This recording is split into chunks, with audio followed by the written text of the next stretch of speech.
Isang magandang balita ang pinarating niyo sa akin ngayon.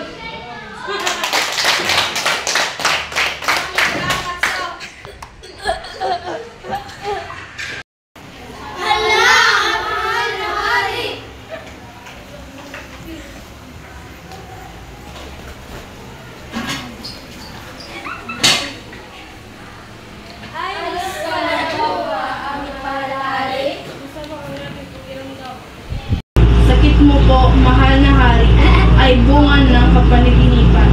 Mabigat o sakit man, may mabisang gamutan. May isang ibong adar na pag ito'y narinig mong kumanta, ang iyong sakit ay mawawala. Ito ay tumatahan sa kabundukang Tabor, kung saan makikita ang punong Pedras Platas, punong tinirhan ng ibong adar. Anak, dapat isa sa inyo ang sumunod sa kanya. Natatakot na po ako, Ama, pero kasi ako ang matanda, ako na po ang maglalakbay. Diego, mag-iingat ka at lakasan mo ang loob mo sa lahat ng maharapin mo.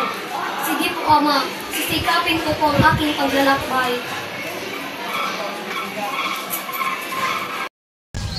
Dito na ba yung bundok, Tabor?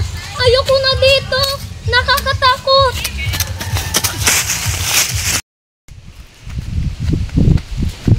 Ito na ba yung bundok, Tabor? Pahinga muna ako. Ihu! Sino ka ba? Kalaban ka ba? Ang wag mo ako saktan. Hingi lang ako ng kunting pagkain at inumin. Pasensya na, Lola, pero kakailanganin ko po ito sa aking paglalakbay. Kung ganun, maaari mo bang kunin na prutas na yun?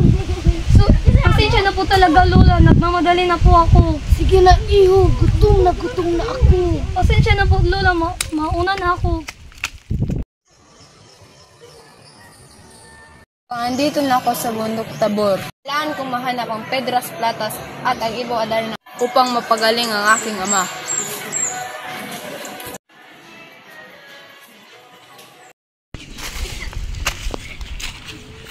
Natanaw ko na ang Pedras Platas.